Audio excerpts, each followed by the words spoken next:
So in today's video, we are talking about something that literally nobody in martial art worlds wants to admit. The moment when danger hits and your body just stops. We are gonna break down why it happens and actual science behind it. Not just, bro, you need more confidence. Then we are going through exact three reasons most people train and still freeze in real fight situation. And at the end, I am giving you three real things you can actually do to fix it. No guru talk, no fake motivation, just straight facts. This video might make you a little uncomfortable. Good, that means it's working. Let's get into it. You think you will fight back. You thought about it, maybe practice it, maybe watch many fights, study move, imagine that movement. But here's what nobody tells you. When it happens, most people don't move. No one step, not one punch, nothing. And it's not because they are weak. It's because they didn't train. It's because their brain will shut down. Reality check. Okay, be honest for a second. In your head, you are sharp. You react fast. You know what you want to do. Someone grabs you. You already know the moves. Someone swings. You didn't dodge. You do counter. You handle it. That version of you live in your head. Real fights don't look like that. There's no countdowns, no refs, no rules, no warning. It happens fast. It happens loud. Someone's already punched you before your brain even registered what's going on. At that moment, your brain doesn't look at the situation and say, okay, fight time. It seems one thing danger. And dangers change everything. You heard of fight or flight, right? Everyone has. It is the thing in your body that's when your senses are threat. Either you go at it or you run. That's the basic version.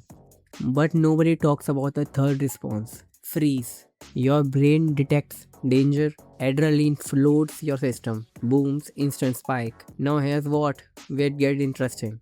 That adrenaline is supposed to help you, but your body gets so overwhelmed. Heart hammering, vision narrowing, thought racing, that your decision making just crashes. Like a phone with too many apps open at once. It doesn't shut off, it pauses, and in the real fight, that pause, that pause is the whole thing. So, why does this actually happen? Three reasons, and I want to actually think about each one. Reason one no experience. Every situation you ever been in, it is stored somewhere. Walking, pattern. Driving, pattern. Talking to people, pattern. But the real violence is sudden, unpredictable. Most people have never experienced that. So when it happens, the brain goes, I don't have this pattern. I don't know what to do here. What I do here. And it freezes while it try to figure it out. Reason 2. Overthinking. This is brutal. The moment the thread appear, your mind start running 100 of questions. Should I hit first? Should I run? What if I miss? What if I make it worse? What if I am wrong in the situation? That's not a strategy. That's hesitation. And in a real fight, hesitation is the same as doing nothing. The body can move when the mind is still deciding. Reason 3. Shock factor. Look, sparring in the gym is controlled. You know when it start, you know when it peace, you know when it's end. You can read your partner. Real violence is not like that. It's fast, loud, someone screaming in your face. There's no mat, no gear, no familiar space, and no ref. Your brain expected this. It caught that. And that gap between what you expect and what you actually happen, that gap is actually where freezing lives. So think about two moments. First moment, calm sparring, two people, controlled peace. They both know what's coming. They're reading each other, flowing and adjusting.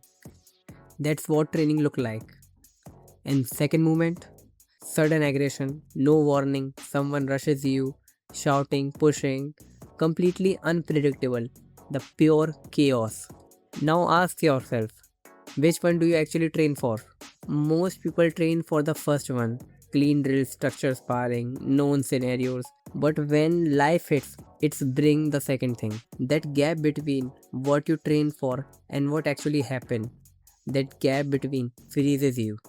Not weakness, not cowardness, Just an unprepared system meeting a situation it never seen before.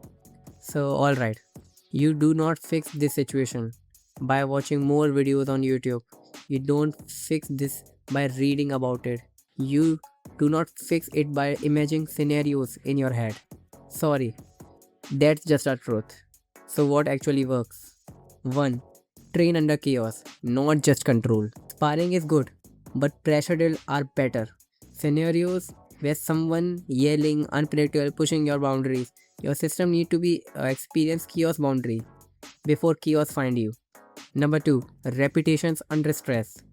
The more your body has done something under real pressure, the more automatic it becomes. You are not training your muscles, you are training your nervous system to do not freeze. Third one, learn to stay calm, not perfect one. Nobody perform perfectly under pressure. That's not the goal. The goal is to stay functional, to stay moving, to keep making decision, even small one, instead of shutting down. Calm under pressure is a skill, and like any skill, you build it. You don't just have it, you build that thing.